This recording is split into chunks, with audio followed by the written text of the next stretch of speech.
Eso significa quitar la religión mexicana y poner la religión católica, ¿no? A eso es lo que llegan a los franciscanos.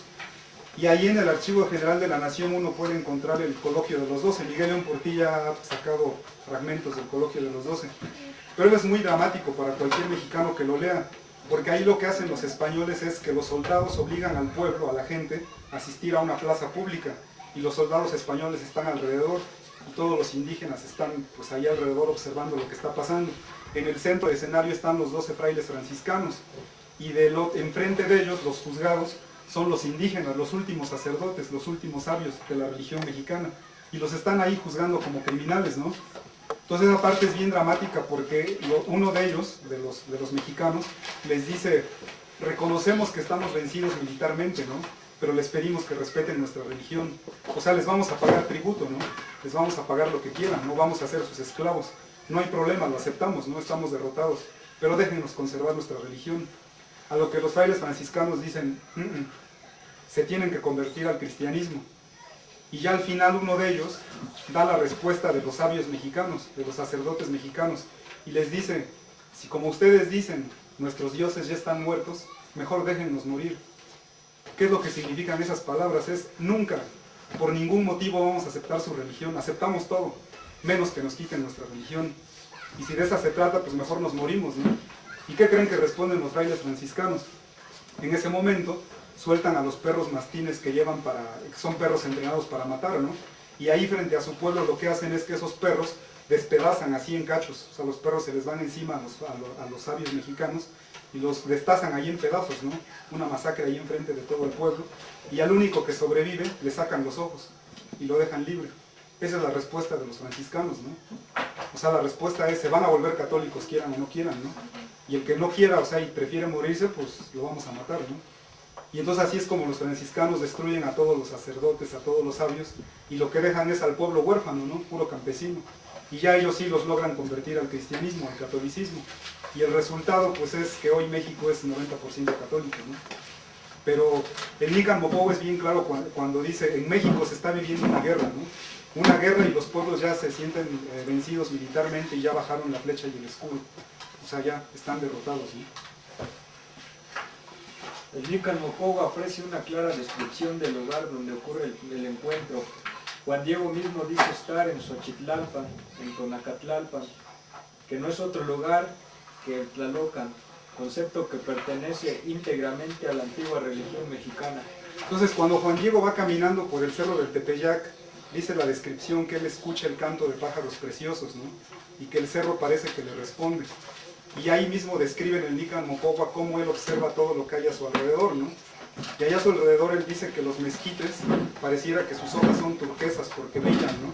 Y que las espinas pareciera que son joyas o que son de oro, y que todo a su alrededor relumbra como si fuera un arcoíris. Y entonces él dice, ¿dónde estoy?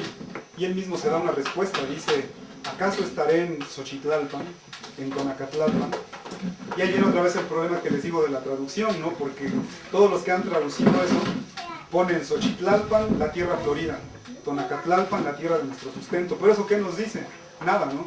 Entonces lo que hay que entender es qué es el Xochitlalpan para los mexicanos, ¿no? Entonces resulta que todo aquel que tenga todo aquel que tenga un billete de 100 pesos puede ver en la parte trasera una escultura. Esta escultura se llama Xochipilli. Y entonces esa escultura aquí en su cuerpecito tiene talladas muchas flores. Son muchos tipos de flores, ¿no? Entonces hace tiempo, un químico y un botánico griegos, David Hoffman, hacen un estudio de las flores que están allí en la esculturita, las esculturas de tamaño natural, ¿no? Pero en las florecitas que están allí en la escultura, en el cuerpo de la escultura, hacen un estudio porque se preguntan, bueno, ¿y qué flores son, no? Pues para su sorpresa, descubren que todas las flores que están sobre el cuerpo de Xochipilli son flores o plantas alucinógenas, o sea, plantas sagradas, porque resulta que en la religión mexicana el consumo de las plantas alucinógenas era fundamental, ¿no? Actualmente los mazatecos, algunos han escuchado de María Sabina, los hongos, ¿no? Los hongos sagrados, que en un ritual uno come los hongos y uno tiene visiones, ¿no? Cambia el estado de percepción. Otro ejemplo es el de los huicholes, ¿no? Ellos también hacen una peregrinación por el desierto y encuentran un cactus, el peyote, y se lo comen, igualmente tienen alucinaciones, ¿no? Y eso no debería espantarle a nadie porque en todas las grandes religiones del mundo hay consumo de esas plantas, ¿no? Dicen en el hinduismo que en una de las diosas está la planta de la marihuana sobre su cabeza, ¿no? Porque en la India la marihuana es una planta sagrada. Aquí se degeneró el uso, ¿no? Y pues ya todos lo usan como vicio o algo así, ¿no? Pero originalmente la marihuana es una planta sagrada. Y en la antigua Roma estaba el culto al dios Baco, al dios de la uva, el dios de la fertilidad.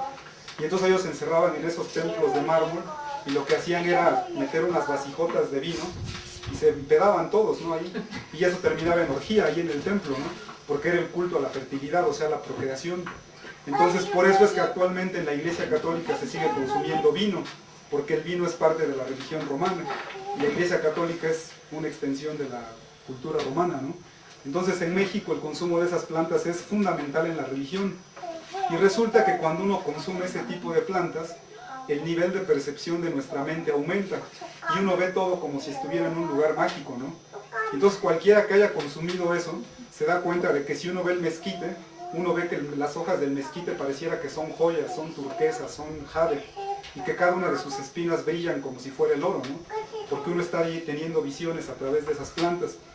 Entonces, sin temor a equivocarnos, lo que debemos interpretar es que Juan Diego, él está teniendo un encuentro de ese tipo, ¿no? Porque los mexicanos en su religión, para acceder a lo sagrado, lo que hacían era consumir esas plantas, ¿no? Era el único medio para acceder a lo sagrado. Entonces es obvio que Juan Diego, si entra en contacto con lo sagrado, pues está consumiendo esas plantas. Y no es cuento mío, sino que la propia descripción del Nican Mopohua lo dice, ¿no? Y él mismo dice, ¿dónde estoy? Pues estoy en Xochitlalpan, ¿no? Y ese Xochitlalpan es ese mundo mágico al que nos llevan esas plantas alucinógenas. Entonces de eso trata también el Nican Mopohua y la aparición de la Guadalupana sobre la religión mexicana, ¿no? Y no es cosa de traducir nada más Xochitlalpan, tierra florida, sino entender que el Xochitlalpan es ese mundo mágico, ¿no? Al que podemos acceder con esas plantas. Acerca de la identidad de los personajes principales, el Nican Mopohua menciona que Juan Diego es un macehual, un agente del pueblo, uno de abajo, uno de los vencidos. En cuanto a la Guadalupana, ella misma afirma ser la madre de Incahuani, quien con nombre con que en náhuatl se designa a la divinidad suprema, quien es invisible como la noche e incontrolable como el viento. Entonces ahí ha habido un error bien grande porque todos piensan que en la antigua religión mexicana ellos adoraban a la naturaleza como dioses, ¿no? Decían Dios del agua y Dios del viento. Todo eso es mentira, ¿no? Más bien ellos consideraban sagrada al viento, sagrada al agua porque nos da la vida, ¿no? Consideraban sagrado al sol porque es la energía que nos llega para que la vida exista sobre el planeta, ¿no? Y también muchos han pensado que los mexicanos adoraban monstruos, porque si uno ve la escultura de la Coatlicue en el Museo Nacional de Antropología, parece un monstruo, ¿no? Así con las cabezas de serpientes y todo eso. Y uno ve la escultura de Tlaloc con sus ojotes saltones y grandotes, dice, no, pues estaban locos, ¿no? No es cierto todo eso, ¿no? Cada una de esas esculturas es como el calendario azteca, es todo un embrollo de símbolos, ¿no? Que se pueden leer, y cada símbolo representa una fuerza de la naturaleza. Entonces por ahí ve el auténtico sentido de la religión mexicana, ¿no? Entonces la religión mexicana no adoraba ídolos, sino que cuando ellos veían la escultura era un medio para que los mexicanos entendieran pues, las fuerzas de la que hablaba, ¿no? Por eso es que la Coatlicue tiene la falda de serpientes, ¿no? A muchos les asustaría eso, ¿no? Una falda de víboras, pero no porque la serpiente en la religión cristiana es el símbolo del mal, del demonio, pero eso es en el cristianismo. En la religión mexicana la serpiente es el símbolo de la tierra, porque la serpiente es el animal que se arrastra, que anda ahí en sus cuevas dentro de la tierra. Entonces cuando se dice en náhuatl Coatlicue, la de la falda de serpientes, uno se está refiriendo a toda la naturaleza que hay aquí arriba, ¿no? Los cerros, los montes, eso es Coatlicue, ¿no? La de la falda de serpientes, la tierra. Entonces por ahí va el auténtico sentido de la religión mexicana. Y resulta que en la religión mexicana había un concepto de la divinidad único, que ellos le conocían como el Ometeo, que no era un dios como hoy tenemos la idea de... Yo creo que hoy muchos tienen la idea del dios griego. Los griegos tenían la idea de un dios que se llamaba Zeus, que era un superhombre, ¿no? Con superpoderes, que vivía en el cielo, ¿no? Y que tenía sentimientos humanos, porque igual se enamoraba y igual se encabronaba, ¿no? Cuando se enojaba, agarraba rayos y los aventaba, ¿no? O sea que era un humano porque tenía sentimientos humanos, pero con muchos poderes. Entonces yo creo que muchos tienen esa idea de Dios, ¿no? De que Dios es un superhombre que vive allá arriba en el cielo y superpoderoso. pero los mexicanos tenían una idea de Dios que no era un hombre, ni siquiera.